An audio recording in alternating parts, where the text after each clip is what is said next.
بسم اللہ الرحمن الرحیم۔ السلام علیکم ورحمۃ اللہ وبرکاتہ۔ حضرت مولا علی کے دور خلافت میں ایک مقدمہ پیش ہوا۔ دو عورتیں ایک نامولود لڑکے کے ساتھ عدالت میں حاضر ہوئیں اور دونوں نے دعویٰ کیا کہ یہ بچہ ان کا ہے۔ اب آپ جانتے ہیں کہ اس زمانے میں نہ تو میڈیکل سائنس کا کوئی تصور تھا اور نہ ہی ڈی این اے ٹیسٹ ممکن تھا، لہٰذا یہ فیصلہ کرنا کہ کون سچ بول رہی ہے انتہائی مشکل تھا۔ سب سے اہم بات یہ تھی کہ دونوں عورتوں کی باتوں میں کوئی واضح فرق نہیں تھا، نہ کوئی گواہ موجود تھا، نہ کوئی ظاہری علامت اور نہ ہی کوئی ایسی نشانی تھی جو تھوڑا سا بھی اشارہ دے سکتی۔ لیکن مولا علی نے اپنی حکمت سے جو فیصلہ اس وقت کیا، اس نے نہ صرف ان عورتوں کو حیران کر دیا بلکہ آج کی میڈیکل سائنس بھی حیران ہے کہ 1400 سال پہلے کوئی شخص اتنا دانشمند فیصلہ کیسے کر سکتا ہے۔ حضرت علی نے دونوں عورتوں سے کہا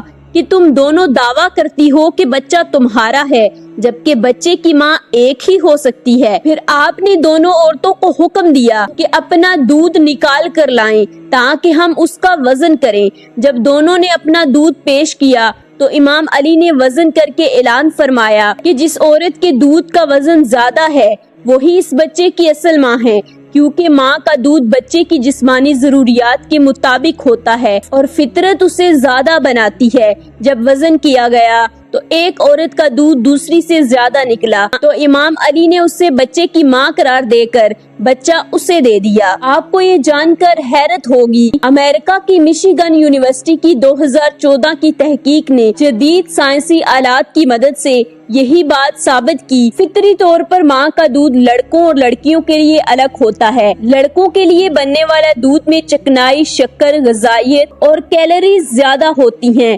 تاکہ وہ جسمانی طور پر مضبوط بن سکے۔ یہ واقعہ ہمیں بتاتا ہے کہ مولا علی نہ صرف بے مثال رہنما، بہادر اور عقل و دانش کی علامت تھے بلکہ ایک ماہر طبیب بھی تھے۔ اسی طرح مولا علی کے بارے میں ایک اور واقعہ بیان کیا جاتا ہے۔ ایک دن آپ کی عدالت میں دو مرد ایک نامولود بچے کے ساتھ آئے اور دونوں نے دعویٰ کیا کہ یہ بچہ ان کا ہے اور دوسرا جھوٹا ہے۔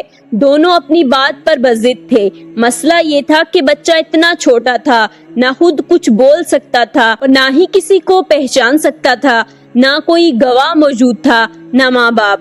اب یہ فیصلہ لوگوں کے لیے مشکل تھا، لیکن امام علی نے تحمل اور بصیرت کے ساتھ ایسا فیصلہ دیا جو انتہائی حیران کن تھا۔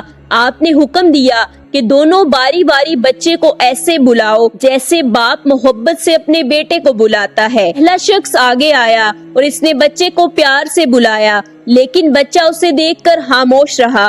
پھر دوسرا شخص آگے آیا، جیسے ہی اس نے بچے کو بلایا تو بچہ خوش ہو کر ہاتھ پھیلانے لگا اور دوڑتے ہوئے اس کی طرف چل پڑا۔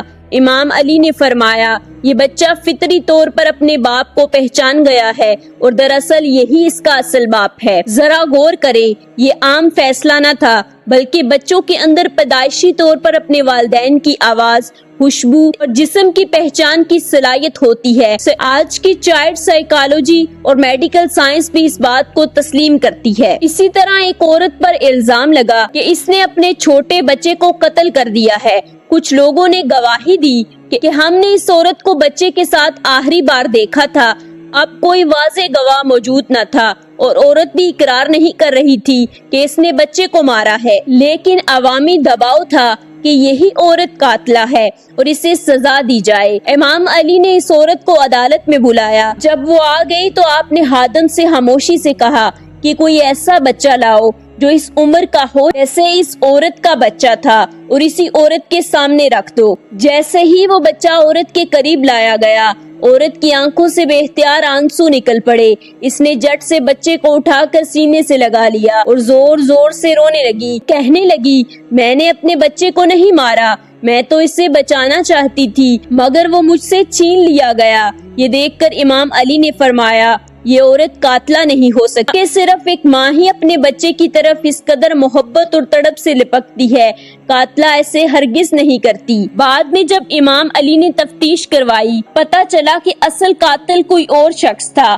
جس نے خود کو بچانے اور اس عورت کو بدنام کرنے کے لیے یہ سارا منصوبہ بنایا تھا۔ مولا علی کی حکمت دانائی کی بدولت سوسائٹی کے دباؤ کے باوجود ایک بے گناہ کو سزا نہیں دی گئی۔ ایک اور واقعہ بیان کیا جاتا ہے کہ ایک شخص اچانک فوت ہو گیا اور اس کے چہرے اور جسم پر زہر کے آثار نظر آ رہے تھے، یعنی کسی نے اسے زہر دے کر مارا تھا۔ جب تفتیش کی گئی تو معلوم ہوا کہ اس نے مرنے سے پہلے کسی کے ساتھ کھانا کھایا تھا اور اس کے آخری الفاظ یہ تھے، مجھے کھانے میں کچھ زہریلا محسوس ہو رہا ہے۔ اس کیس میں بھی قاتل کا کوئی واضح سراغ نہ تھا اور نہ ہی کوئی گواہ۔ امام علی نے مرنے والے کے تمام گھر کے ملازمین، دوستوں اور اس وقت کھانے میں شریک افراد کو بلایا، پھر پوچھا کیا وہ کھانا جسے کھا کر یہ شخص مرا ابھی بھی باقی ہے؟ لوگوں نے کہا جی ہاں، تھوڑا سا کھانا بچا ہوا ہے۔ حضرت علی نے فرمایا سب لوگ باری باری وہی کھانا کھائیں جو مرنے والے نے کھایا تھا۔ یہ سن کر سب خاموش ہو گئے، مگر جیسے ہی کھانا قریب لایا گیا ایک شخص کا چہرہ زرد پڑ گیا اور وہ گھبرا کر پیچھے ہٹنے لگا۔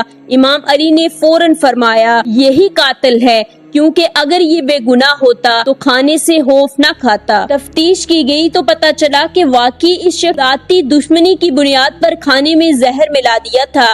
امام علی نے بغیر کسی گواہ، جبر یا تشدد کے اسے بے نقاب کر دیا۔ آپ نے انسان کی فطرت اور خوف کو آزمائش کا ذریعہ بنایا اور قاتل کا ضمیر ہی اس کی زبان بن گیا۔ قرآن پاک کے اسی علم و فہم کو جاننے کی وجہ سے اللہ کے رسول نے آپ کے بارے میں فرمایا تھا، میں علم کا شہر ہوں اور علی اس کا دروازہ ہے، یعنی حقیقی کامل علم میرے پاس ہے اور میں علم کا مرکز اور منبع ہوں اور علی اس تک پہنچنے کا دروازہ ہے۔ اس کا سیدھا مطلب یہ ہے کہ جو شخص علی کے ذریعے آئے گا وہ علم کے شہر یعنی نبی کے علم تک پہنچے گا اور وہ کبھی گمراہ نہیں ہوگا۔ ناظرین، میں امید کرتی ہوں کہ آپ کو ہماری آج کی ویڈیو پسند آئی ہوگی۔ اگر آپ کو ہماری آج کی ویڈیو پسند آئی تو ویڈیو کو لائک کیجیے گا، چینل کو سبسکرائب کیجیے گا، مجھے اپنی دعاؤں میں یاد رکھیے گا۔ میرا اور آپ کا اللہ نگہبان۔